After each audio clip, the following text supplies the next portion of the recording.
Talking about HAR, Houston Association of Realtors. As a real estate broker, I'm a proud member of HAR. Such a great association, bringing value to the community. Today, they're speaking to Jeff. Jeff is the head director of basically the flood administration. He's been around for almost 2 decades, as long as I've been selling houses. So he's gonna be telling us a little bit about some tips and tactics, some tricks about flood insurance, staying secure, getting prepared for floods. Now, this is a thing that a lot of people do not do, especially Hispanics like myself. My family did nothing except maybe some batteries and maybe a jug of water, but that's about it. He's going to go in depth about like what's happening with flood insurance, how to determine if you're in a flood area, and regardless if you're in a flood zone or not, you're still at risk. That's what people don't understand. They think just because I'm not in a flood area, I'm not at risk of getting. That is not true. In fact, he's going to give us statistics right from the horse's mouth, telling us the exact percentage, and I think it's 65 or 70% of the houses that got flooded were not even in the flood zone. So let's get started today. Let's get going. The medications you're on, and so having that all written down now is really good and really important. And just being prepared, and what I say by that is a lot of the same stuff you put in a kit that you can go to the store and kind of slowly purchase now over time is the same thing you can use if we had, like, for example, the winter storm.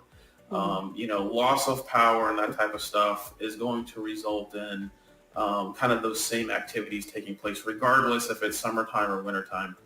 And one of the things I kind of recommend is as you go to the store, pick up an extra case of water, pick up an extra package of batteries and that type of stuff. So then you have it, and it's already there, because as we all know, we are struggling at some times with supply issues right now, and so there might not be some of this stuff available when you need it. The other thing is definitely on preparing your home, making sure you have your insurance and you know your policy. Flood insurance is a big one, and I think we'll probably talk some more about that, but flood insurance is really, really important around here, making sure you have that policy in place. And then also just making sure you have some basic materials to do some very basic repairs if you have to. So, some bags and some tarps to potentially put over your roof. If you do lose some shingles, or if one of your windows breaks, or if your garage door blows in or anything like that. And then obviously in the aftermath, just that cleanup type stuff of removing tree limbs and picking things up around the yard. And so, one of the things I think we learned the most from Harvey and some of the other big floods is that it's going to be at the very street level that a lot of this stuff is going to happen. It's street by street, cul-de-sac by cul-de-sac, where people are going to get together and form in these little groups and kind of help each other out, because for a big hurricane like Laura, or like we saw with some of the other events, it's going to take time, and the overwhelming effect of the first responders in this region for an event of that magnitude, we saw that sort of with Harvey, it's going to take time for help to get into some areas, and you could be potentially on your own for 4 or 5 days and need those supplies. Okay. I would love to hear in the comments ways that our viewers are preparing for hurricane season, or things that you typically do to prepare for hurricane season. I know myself, my family, we actually live in Galveston County, about a quarter mile from Clear Creek. So we're always prepared. We actually prepare two ways. We prepare to stay, and we prepare in the event that we need to, as you said, leave at the last minute. So I would love to hear some of the ways that our viewers are preparing and have prepared for hurricane season already. So type those into the comments. Also, if you have questions for Jeff, I still have a few questions for him, but if you have questions for Jeff, please type those in and we'll get to those as well. Excuse me. So Jeff, how can people see their home's risk of flooding? Yeah, we do have a website. It's called Flood Education Mapping Tool. You can go to the Harris County Flood Control District website, hcfc.org, and just go to our interactive pages, and you can type in your address, and it shows you how close you are, where your property falls with the floodplains in the area. One thing I'll say is we all have a flood risk. So regardless if you're in a floodplain or not, and this is really important, especially in the line of work that y'all do, where you're meeting with people, and some people may ask, hey, is this house in a floodplain? Has it flooded before? Everybody has a flood risk. That's the answer. That is the answer there. Everybody has a flood risk. If it can rain on your house can flood. That's not the answer people want to hear, but that's the answer we have. And so obviously the properties in the floodplains have a higher flood risk. And really the thing to keep in mind about the flood insurance maps is that they're a rate map. They really determine how much you're going to pay for your flood insurance. So outside of those higher risk areas, you're going to pay lower, anywhere from about $400 to $500 per year. Inside those high risk areas, it's going to be potentially significantly higher. But the biggest reason that I say everybody has a flood risk is because 50 to 60% of our structure flooding actually has nothing to do with the creeks and the bayous. And that's where our flood are mapped from. It has to do with our underground drainage system. So that's the pipes that drain the water from the roads. Once those pipes are full, and on average, they can handle about 2 inches of rain in an hour. Once they're full, there's nowhere for the water to go. And so the water builds up in the streets, and if it gets high enough, it can seep into the homes. And again, about 60% of our flooding comes from that type of flooding. Their homes are not in mapped floodplains or any of that. A lot of these folks don't have flood insurance. So if you look at Harvey, and everybody's, well, it's Harvey. But if you look at Harvey, 68% of the homes that flooded were outside the 100-year floodplain. They were not required to have flood insurance. If you look at Tropical Storm Imelda, 2 years after that, 65% of the homes that flooded were outside the 100-year floodplain. And a lot of what happened with both these two storms and the other storms is the rainfall rate. You know, where you're getting 5 or 6 inches of rain in an hour, it's greatly exceeding the ability of our underground drainage systems to carry that water to the creek or the bayou. And so we do get that flooding. This tends to be in the older areas. These are the areas that were built back in the 50s, 60s, 70s, and 80s. So kind of inside the Beltway system-ish. Those are the areas where we tend to see that ponding and sheet flow flooding that I'm talking about. And it tends to be very hodgepodge. So you could go down the street and you could have a street of 20 homes, and you'll have 5 or 6 homes that flood, and it's kind of one here, one there. It tends to be very shallow flooding, an inch or two. But any water obviously in a home is damaging. And so everybody should have flood insurance. Everybody should have flood insurance. And it's not just a Harris County thing. It's for all the counties. You know, everybody along the Gulf Coast, really everybody everywhere should have flood insurance. But you know, the thing is, only 36% of the folks in this county have it. That's it. 36% of our residents have flood insurance. And so the difference from a flood insurance payout for Harvey versus a non-flood insurance payout, so if you had flood insurance, the average payout was about $120,000. If you did not and you got assistance from FEMA, the average payout was about $8,000. So try to imagine putting your house back together for $8,000.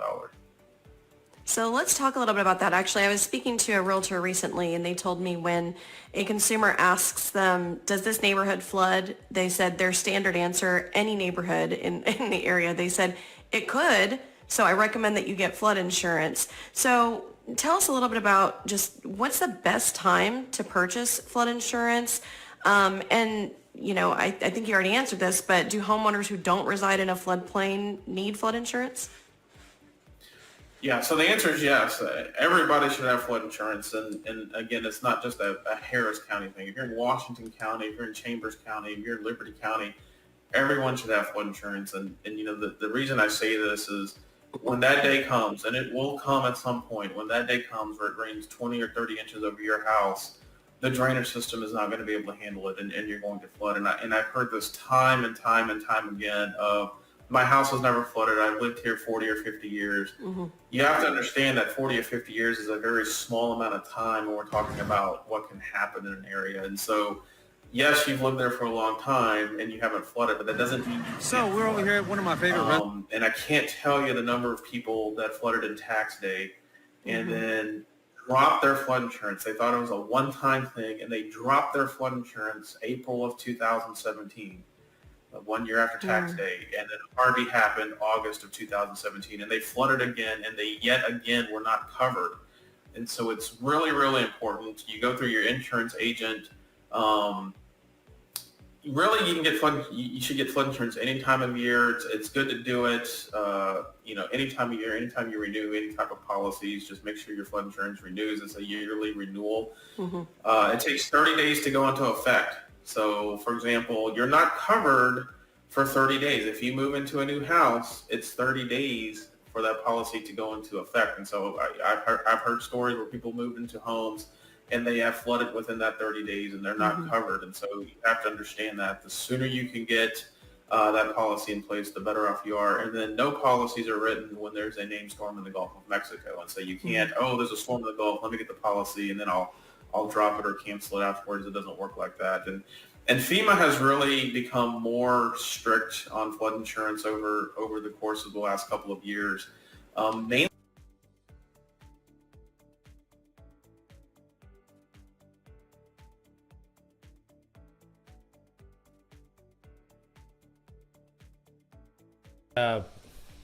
important part of our interview here as far as the flooding with Jeff. And Jeff has a whole, you want to see the full video, and then definitely go to flood.homesofheights.com. Let me try to get this thing going here. Hold on one second.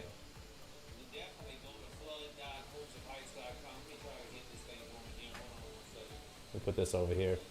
A couple of pointers that I really thought that are just maybe you want to take to heart. Let me put these over here.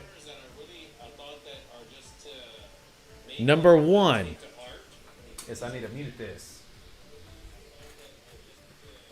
Be quiet.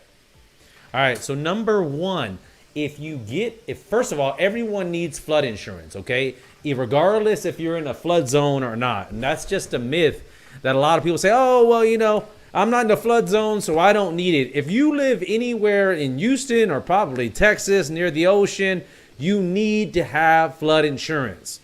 Now, the way it works is the more risk you are, the higher the premium will be. And we're talking about, if you're not in a 100-year plane, we're talking about $500 a year. What does that come down to? $40. Now, what Jeff told us, the average payout, if you have insurance, you got flooded, $120,000. $120,000 versus the FEMA, the government. Well, if your house flooded, FEMA will pay me off. The average estimate, what FEMA pays out is $8,000. The sheetrock alone, just the sheetrock without being installed in a house, is about, we're probably talking about $4,000 at least. Most likely $5,000, just the sheetrock on the first floor. Not including the installation, not including the tape and float, not including the paint, not including the mold. I'm talking about when your house gets flooded, it's going to be a pain in the butt. It can hurt you. It can bankrupt you and your family. So definitely, if you're thinking about moving to Houston, if you're thinking about moving to Houston, or you live in Houston, you have to have flood insurance. There's no ifs, ands, or buts. Just something you have to just try to bite that bullet. It's kind of like insurance for health insurance. We don't want to pay it. When we need it, we need it. It can bust the bank. It can really bust the bank. Now, he does talk about a couple other things that I liked. He said that 65% of the homes that flooded are not even in the flood zone. Everybody needs flood insurance. He was telling us about tips that people are not getting prepared. And one of the things that I liked, he said, is to have like a little tarp. You can get these tarps at Home Depot, folks. Get a tarp. They're brand new. When they're brand new, they're real flat. Just keep it in the garage. And what happens if something happens where you have to put that tarp on your roof, you have it available.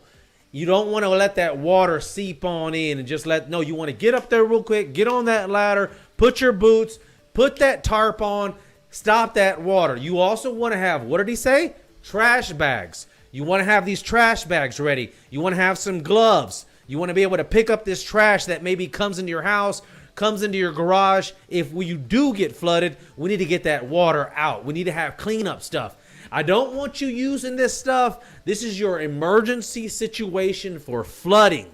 This is not your cleanup. This is, if I don't have a trash bag, I'll go over there. No. Let's get it and forget it. Kind of like I do in investing. Put the money in and just forget about it. This is the same thing. This is your emergency pack.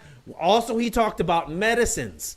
Having your medicines ready, having it what they are. I think that's a big one because I see my mom too. She'll put some plastic bags. She'll put a few pills here, all the pills that she needs, her blood pressure and stuff. But no, she forgets to put the label. So go ahead and do yourself a favor right now. Get the pill bottles that you have, the old ones, even the old ones. Go ahead and use those ones and just put them in there. Put them with your other stuff. Put a few pills so you can grab and go.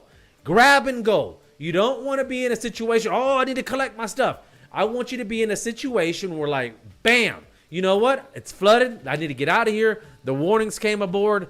I need to get out of, this little area. Okay, so those are my flood tips of the day, of the week, of the year. I hope you guys like it. If you find it valuable, hit that like, subscribe, notification bell, because I'm going to be giving you valuable information daily, not weekly, but daily. Tips that can and maybe will really save your life. See you on the next one, folks. Alan Jimenez, real estate broker for nearly 2 decades, almost 20 years. So if you need anything in real estate, I really appreciate your help. I depend on good people like yourself, to feed my family. I'll see you on the next one. Bye-bye.